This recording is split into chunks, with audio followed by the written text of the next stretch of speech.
from Rohr. The whole creation is eagerly waiting for the full revelation of the children of God. From the beginning until now, the entire creation, as we know, has been groaning in one great act of giving birth. That's been from Romans 8, verses 19 through 22. And he goes on to talk about this, where Rohr says, in this familiar passage, St. Paul seems to fully assume evolution. It has always seemed completely strange to me that there should be any resistance whatsoever to evolution in Christian theology or practice.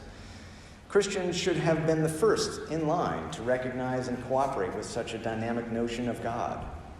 But maybe many do not enjoy a full relational God with all that implies, and have just met an independent, quote, substance they call God. It's hard to imagine why so many still have a very static notion of God with Christianity's rich wisdom. We largely surrendered to a notion of time with the human story ending in Armageddon and apocalypse, which is complete heresy. Even resurrection was understood as a one-time anomaly concerning only Jesus. Few saw it as a portent and promise for all of creation, as Paul and many of the early church fathers clearly did. I can only assume that this reflects a very limited inner experience of God, which is always and predictably developmental and unfolding. Anyone with an inner life of prayer and a sense of soul knows this to be true. Anybody who has paid any attention to their inner life or read any history books surely recognizes that life and love are always cumulative, diffusive, and expanding. Perhaps it is this change that we fear. For some reason, we seem to think that admitting such love of dynamism, in fact cooperating with it, is going to compromise our eternal, unchanging notion of God. It's just the opposite, I think. I believe the truth is that we are all children of the resurrection, and we are both burdened and brightened by a cosmic, irrepressible hope. We are all burdened and brightened with the gift of an optimism whose headwaters are not rational and provable, and yet are endlessly knowable to both scientists and mystics. If their hearts and minds are humble, somehow that is the key. So I wanted to start off with that because, well, I love how he articulates this basis to, evolution, science, all being part of this cosmic great mystery. But I want to spend some time, since we're here in this week as well, to kind of unpack a little bit of the parable of the talents. What are we to make of this? It's a well-known story, and if you're hearing it like my ears on that one, it kind of grates against our modern-day sensibilities in many, many ways. To those of us that might be financially prudent and responsible, you might start defending that one person that took the talent and buried it in the ground. It seems like a safe and sane reason. You've been given a gift, you're securing it, and you're returning it. And yet that is the one person that ends up with the gnashing of teeth. I love that phrase. You can still think of gnashing teeth as this, whatever it is, but it doesn't sound good when you're gnashing teeth. It doesn't sound very pleasant. So that on itself is a bit strange, that the one person that didn't possibly go out and recklessly spend the talent, just put it in a safe place. You think of this in bankers' terms. They just put it in a safe deposit and returned it. You think, all right, that's a fair transaction. Why is that person getting punished? Well, I'm going to unpack this whole thing a little bit, give it a more context and what this was. And first of all, this is the first instance where that word talent is used, and was used by the Romans as a measurement. Now, bringing some modern context to what that means, a talent was the equivalent of 71 pounds. That's the equivalent. Now, we don't know what this talent was made of, but let's say it was gold. I looked up the price of gold today. It sells for $1,297 per ounce. 16 ounces in a pound times 71, that's $473,392. That's a pretty substantial chunk of change, even by modern-day standards. So as we kind of lift out the context of when this was written and even the words that are used, it starts to jump to life a little bit off the page. These people were given a substantial amount. But it still doesn't quite make sense. Those who had more and made more and turned it around, we're still trying to figure this one out. So let's keep going on this.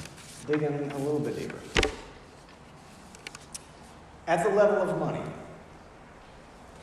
at the level of fiscal responsibility, we still probably have some of us in our mind that the wisest use would be to preserve that, let's say, $1.5 million, that talent. Seizing the opportunity to preserve that is one layer to the story. And of course, this is a parable, so we need to unpack the parable part of this. The key phrase that's there is that it is a long time before the master returned to settle the accounts. And even at that level, at the literal level, it can start to make some sense to the modern day person, even by our modern day standards. Because we also know that this thing happens with inflation. We can understand that. I looked up the price of gas 100 years ago, 15 cents a gallon. The average price of a house in the U.S. was $5,000. Things have changed. It would be nice if we had 15 cents a gallon and $5,000 houses. And you think about, not doing anything but just burying stuff in the ground. It's not earning interest. It's not keeping up with inflation. You can understand it at our modern financial level. And of course, if this was all just about money, we could finish the conversation there. It is interesting that there is a large amount of the parables that involve money in the Bible. We tend to still think about God and money. It's even there on our coins. So what's really going on here? What is this about? What is the spiritual reality underneath the parable? Of course, it involves much more than some financial transaction. We wouldn't still be talking about it a couple thousand years later if that were the case. When we really start to think about what this is, and the first instance is right here in this passage, and it was used as a scale, the 71 pounds, as a talent. But it was also the first time that the word talent was used to express a gift. A gift that we have was known as a talent. And we see this out there in the world. We recognize those that have talent. We celebrate those that are musicians, directors, actors, actresses, those that have talent that, well, we see them and they get paid quite well, right? Talent. Another layer to what talent is. So I want to bring that into context with finally getting at the crux of what this parable really means. Discovering the talent. You didn't earn it. You have this God-given talent. Each of you has a talent. The thing about discovering a talent, when you put it in relationship with others in the world, you get back multiple folds. If you bury your talent and don't express it, don't find it, that same unexpressed talent is like that which gets lost in the ground and buried and becomes a burden. So we have this pulling and separating out in our own lives that we can start to unpack and see at this deeper spiritual level about discovering your own hidden talents. And if you find your talent, that becomes your inner alchemy. That becomes the gold that you celebrate with the world, and the world celebrates back with you. If you fail to find that, and you don't dig enough in your own inner world, that can become a burden and like an anchor spiritually.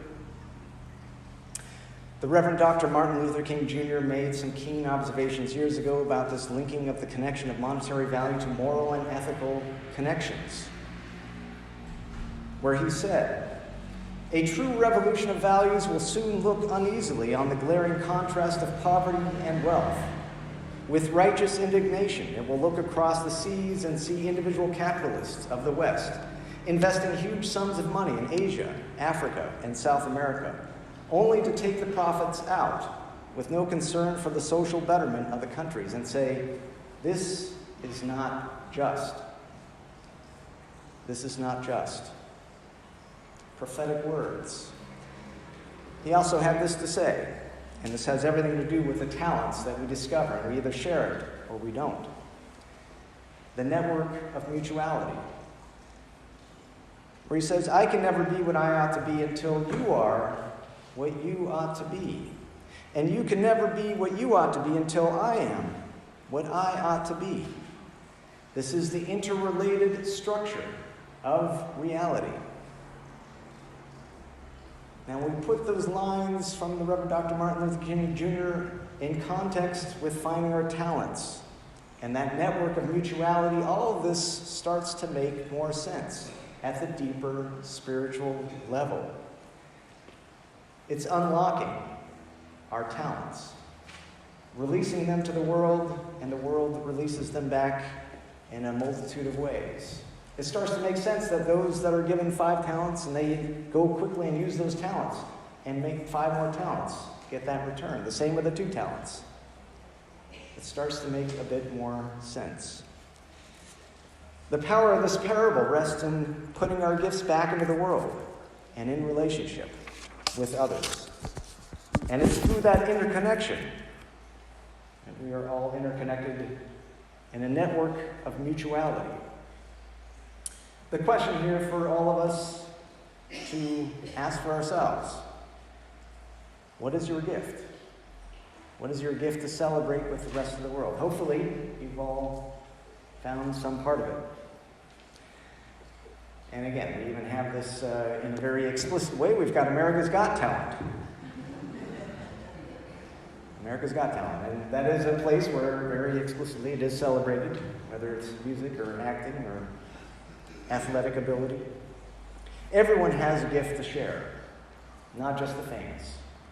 The secret is finding what that is for you in your life and giving it enough time and attention that you can celebrate that with the world in relationship with others.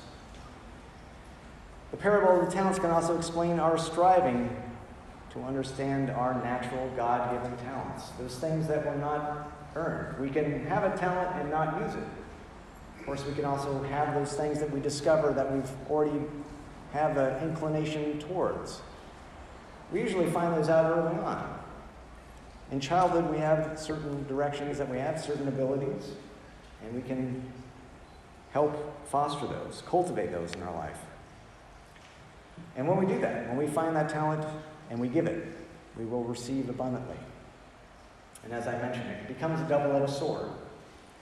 We find our talent, we celebrate it, the world celebrates with us. If we stifle it, that can be the thing that stifles our own life. It can become an inner form of the weeping and gnashing of teeth. So, as we're preparing for a day of Thanksgiving, cultivating an attitude of gratitude, simply putting that out into the world will come back to us. We turn our attention this week to Thanksgiving. We can generate a small bit of gratitude, and if we can hold that even for the challenges of life, we're going to better understand those larger forces of work and how we are participating in that mutuality as well. And I want to wind up with, it's there printed in your bulletins about the shortest prayer. The only prayer you really have to know in life. But I want to share just a touch more, which is, in what I do here, I have the privilege of spending time with people who have, whether it's minutes, hours, days, they are the last moments for some people. And let me tell you, when it is close to that moment, which it's not an option, we all will finally reach that moment. All this stuff about theology, things that we may wrestle with, that change day in and out. Our concept of God may shift from day to day. It was underscored for me this week that when we are on the verge, when we are at that precipice, we are stepping into the next realm, everything becomes much clearer. And if you're able to be in that place of gratitude, the place of spiritual surrender, there is one thing that stands out above all else. And I will end with the mystic and theologian Meister Eckhart, who says it best and clearly. If the only prayer you ever say in your entire life is thank you, it will be enough. And the Lord so help us all. Amen.